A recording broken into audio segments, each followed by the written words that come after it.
இந்த எக்ஸல் வீடியோவில் பாருங்கள். இப்போ இந்த ஒரு நம்பர் ஒன்று டைப் பண்ணியிருக்கேங்க. எனக்கு வந்து ரவுண்ட் ஆஃப் பண்ணி வேணும். எனக்கு இப்போ எனக்கு வந்து 17 வேணும், இல்லைன்னா 18 வேணும், இல்லைன்னா வந்து எனக்கு மொத்தம் 4 நம்பருக்கு இப்போ பாயிண்ட்டுக்கு அந்தாண்ட வந்து 4 நம்பர் இருக்குல்ல, அதில் எனக்கு 2 நம்பர் மட்டும் வேணும். இந்த மாதிரிலாம் செட் பண்ணுற மாதிரி தான் எப்படி பண்ணுறதுன்னா, இப்போ இங்கே கர்சர் இங்கே வச்சுக்கிங்க, ஈக்குவல் டு கொடுத்துட்டு ரவுண்ட் ஆஃப்னு கொடுத்துட்டு இதை ஜஸ்ட்டு கிளிக் பண்ணுங்கள். இந்த நம்பரை கிளிக் பண்ணிட்டு கமா கொடுத்துட்டு எனக்கு புள்ளிக்கு அந்தான எத்தனை நம்பர் வரணும். இப்போ எக்ஸாம்பிளுக்கு 2 நம்பர் வரணும், 2ன்னு கொடுத்துட்டு ப்ராக்கெட்டை க்ளோஸ் பண்ணிட்டு ஜஸ்ட் என்ட்ரு கொடுத்தீங்கன்னா உங்களுக்கு ஆன்சர் வந்துடும். இப்போ என்ன வந்துருச்சு, 17ன்னு வந்துருச்சு.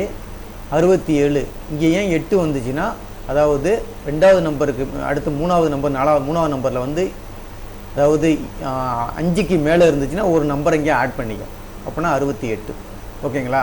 இப்போ எனக்கு இந்த மாதிரி வேணும். ஈக்குவல் டு ரவுண்ட் ஆஃப்னு சொல்லி கொடுத்துட்டு இந்த நம்பரை நான் கிளிக் பண்ணிட்டு ஒரு கமா கொடுத்துட்டு எனக்கு புள்ளிக்கு அந்தானே எனக்கு எதுவுமே தேவையில்லை அப்படின்னா 0 கொடுத்துருங்க. 0 கொடுத்துட்டு ப்ராக்கெட்டை க்ளோஸ் பண்ணிட்டு ஜஸ்ட் என்ட்ரு கொடுத்தீங்கன்னா உங்களுக்கு அங்கே வந்து பர்சன்டேஜ் இருக்கிறதுனால அந்த மாதிரி வருது, அதை ரிமூவ் பண்ணி விட்டுருக்கு. இந்த இடத்துல கொடுத்து பார்ப்போம்.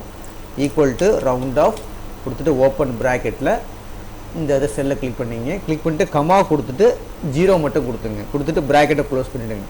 க்ளோஸ் பண்ணிட்டு ஜஸ்ட் என்ட்ரு கொடுத்தீங்கன்னா உங்களுக்கு ஆன்சர் வந்து கரெக்டாக வந்து 18ன்னு வந்துடும். ஏன் 18 வந்து புள்ளிக்கு அந்தான 5க்கு மேலே இருந்துச்சுன்னா ஒரு நம்பர் இந்த இடத்துல ஆட் பண்ணிக்கும். அதனால் 18ன்னு வருது. அதுக்கு என்ன கமாண்ட் யூஸ் பண்ணால் ரவுண்ட் ஆஃப்னு சொல்லி ஒரு கமாண்டை யூஸ் பண்ணி ஒர்க் அவுட் பண்ணி பாருங்கள்.